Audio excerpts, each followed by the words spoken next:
Hey everybody, it's me, Jen Wyatt, and today I'm going to talk about taking consistent action equals consistent results. I sometimes talk about how things feel like and seem like a no-brainer, especially when you say them out loud, but they're so much harder to achieve when you internalize them and try to really walk them out. So taking consistent action and getting consistent results is been a lifetime quest of mine. There was a while back ago, there was a time that I was all over the place. I didn't know what I wanted to be when I grew up.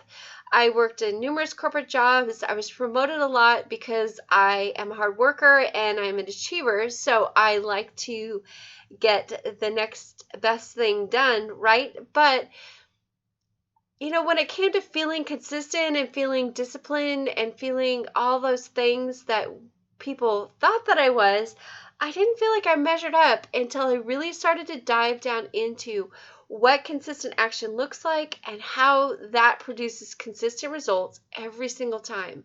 Because you hear it a lot, consistency is key, and we can say that over again, and we can make it pretty in social media and put consistency is key, but until it sinks in and we start living it and walking it out, it's nothing but a really cute thing to say on a really pretty graphic.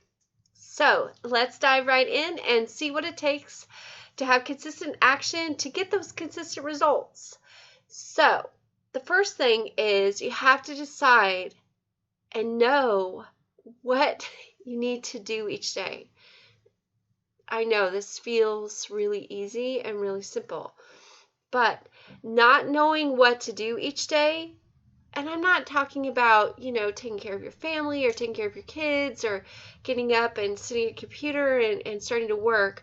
What I'm talking about is what steps, like we can throw a lot of stuff on the wall and see what sticks.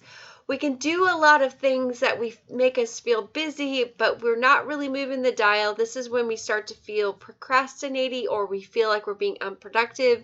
And when we feel those things, we start to Google productivity hacks, and then we start to think, oh, there's a better way to do that. But really, it's really, really simple. And how I have mastered this and how I do it is I simply, before I stop working that day, or even sometimes before bed in my journal time, I write down the top 3 things I need to get done the next day. And usually it's off of some master list because I've done my 90-day plan and I can see, okay, tomorrow or coming into this week, these are the points that I need to hit in order to stay on track. I pick out 3 action steps out of that and I write them in my calendar. The truth of the matter is that I have a lot of that already built into my calendar because I use a planning system that actually drops the tasks into my Google Calendar, and I could print it out or I could see it on my phone, exactly what I need to be working on. But before I got to that place, because I don't want you to feel like you have to run out and like have this big system that does all these things for you, very simply, I just wrote on my planner, I need to make sure I do these 3 things. And if you've done the work and have your habits and your time blocks, then all you need to do is make sure they fit in those time blocks. If you haven't done like a model week, or you don't have time blocking, that's not part of how you get things done, then simply write them in a time slot or write them in big bold print where when you have the time available, you hit those 3 things. Because remember, not knowing what you're going to be doing is the biggest stumbling block to being consistent, because we don't know where to show up. We don't know how to show up. We don't know exactly what we're supposed to be doing, and we just do things just to fill the time and feel busy. Totally been guilty of that. The second thing is mastering living in the now while working in the future. This is a lot harder than it seems. It actually is a skill because I've done a lot of studying on people who build good, healthy habits, who have really great routines. But what happens sometimes when we get into a really good routine is that the routine becomes routine, right? We just fall into line and we do things without thinking of them. And where that could be a huge win on the scale of I'm getting things done and I don't have to think about it, if you want to live in the now, that's a huge no-no, right? So we have these two ways of thinking and two ways of doing things that kind of collide sometimes. But really the simplicity in that is be present, be in the moment, be fully engaged in what you're doing, whether it's work, spending time with your family, having some self-time, whatever that is, be in that. But always have that plan of action where you set and mindfully set aside that time to really go through and plan out what you're going to be doing through the next 90 days.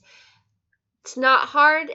It just takes some practice to get into that flow. And I have a video that you can go back to, and I'll refer to it in the comments of that video of how to create a 90-day plan. I did it a couple weeks ago. Use that because it'll help kind of outline what you have coming down the pipe. So then you just plug them in, and then you physically are present and aware of what you need to get done in that day, and that you engage, and you have much better quality work when you're present. But again, you still have to be thinking about the future. You can't just always be in the present, because then you're just putting out fires and you're not being proactive. You're just managing what comes at you. Okay, moving on. The third and final thing that I do for consistent action and consistent results is really tied to what I just talked about in having a 90-day plan. And that is, I call it having a map, using a map to get where you want to go. And I'm not talking about planning out every single second of your day. That could be tedious, and in my personality, sometimes the minute I plan a minute and do I'm going to take a break, then my brain wants to rebel and I want to do something different. And I know that I'm not alone in that.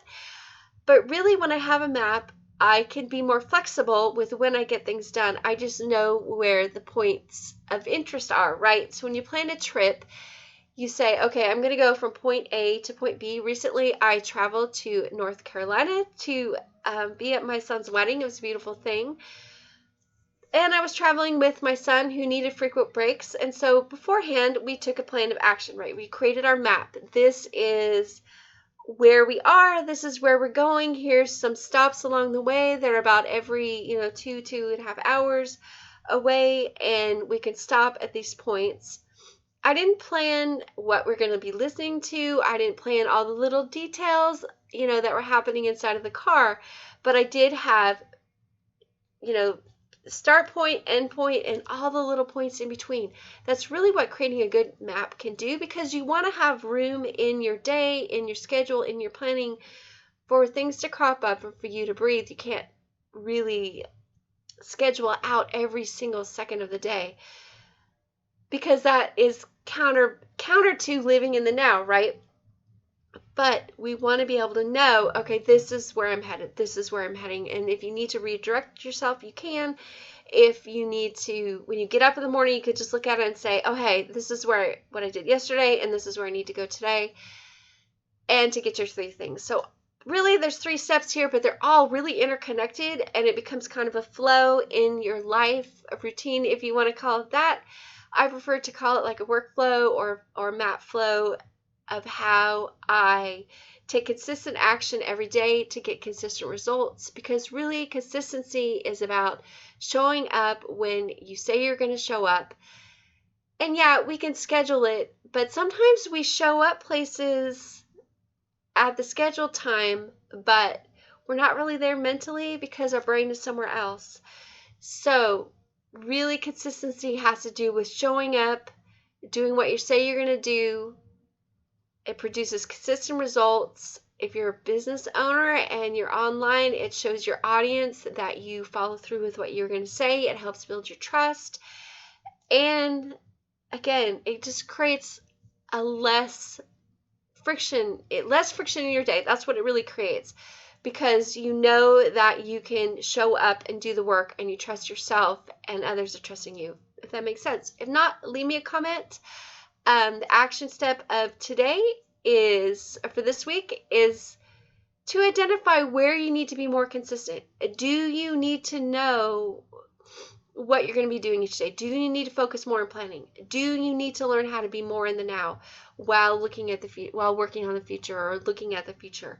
Do you need to develop a map so you can actually see what the next steps are without having to think each day, what 3 things do I have to do? You tell me. I'd love to hear in the comments, and I look forward to our next topic next week.